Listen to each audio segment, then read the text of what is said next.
Bendiciones, Dios te bendiga. Quiero compartirte una palabra que encontramos en el libro de Hechos, en el el capítulo 9, el verso 10, donde el Señor usa la vida de Ananías, de este discípulo Ananías, para bendecir la vida de Saulo de Tarso, el apóstol Pablo.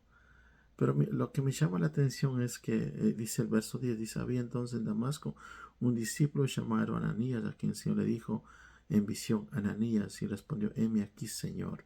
La clave está cuando el Señor te llama, cuando el Señor habla. La respuesta de este siervo fue: heme aquí, Señor. Eso me dice a mí que Ananías tenía una relación con el Señor. Eso me dice a mí que Ananías tenía una relación con el Espíritu Santo de Dios. Porque cuando nosotros escuchamos la voz de Dios, nuestra respuesta será esta: heme aquí, Señor.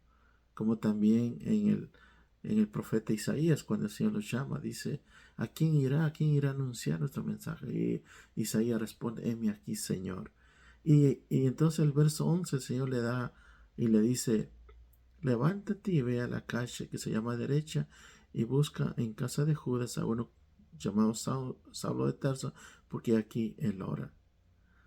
O sea, el Señor dice: levántate. Una vez que Ananías responde: heme aquí, Señor, el Señor le da una orden, el Señor le da una tarea, el Señor le da una visión. El Señor dice: vete a la calle derecha. Hay un hombre que está orando, hay un hombre que está clamando.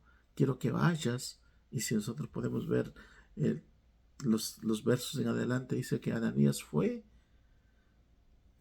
obedeció al Señor, puso la mano sobre Saulo de Tarso, el apóstol Pablo, y dice que él recibió la vista y también fue bautizado por el Espíritu Santo. Este hombre Ananías era un discípulo del Señor, un hombre que estaba aprendiendo del Señor, un hombre que tenía una relación con el Espíritu Santo, un hombre que estaba en constante crecimiento, un hombre que meditaba en la palabra, un hombre que estaba en oración, un hombre que estaba conectado con el Señor. Esa es la palabra: conectado con el Señor. Y cuando Él lo llama, el Señor, Él le dice: heme aquí, Señor, obedece.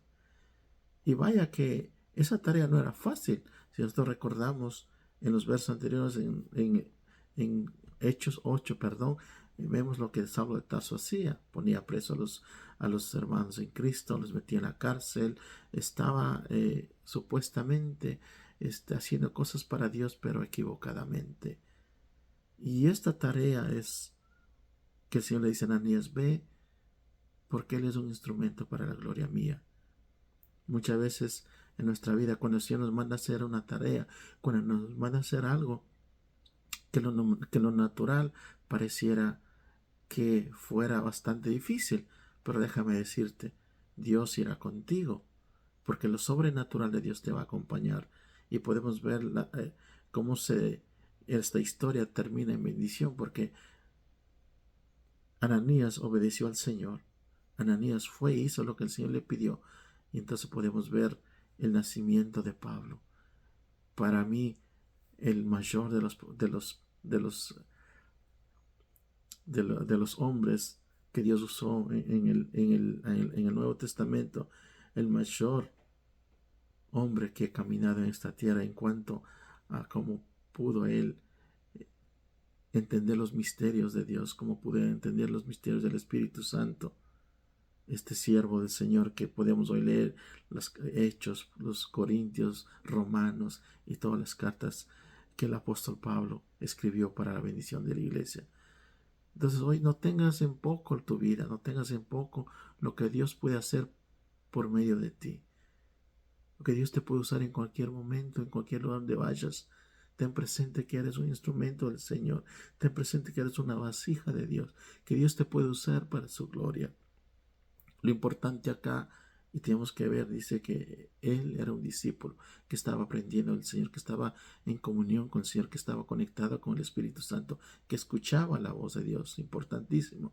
Él escuchó la voz del Señor y dijo: heme aquí, Señor. Fue e hizo la tarea que el Señor lo pidió que hiciera.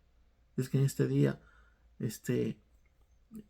conectémonos con el Señor para escuchar su voz y hacer su voluntad, porque grandes cosas, y aún en lo poco, aún cuando Dios empieza en lo poco, pero si somos fieles en lo poco, en lo mucho, el Señor nos pondrá. Así es que Dios te bendiga con esta palabra en el nombre de Jesús.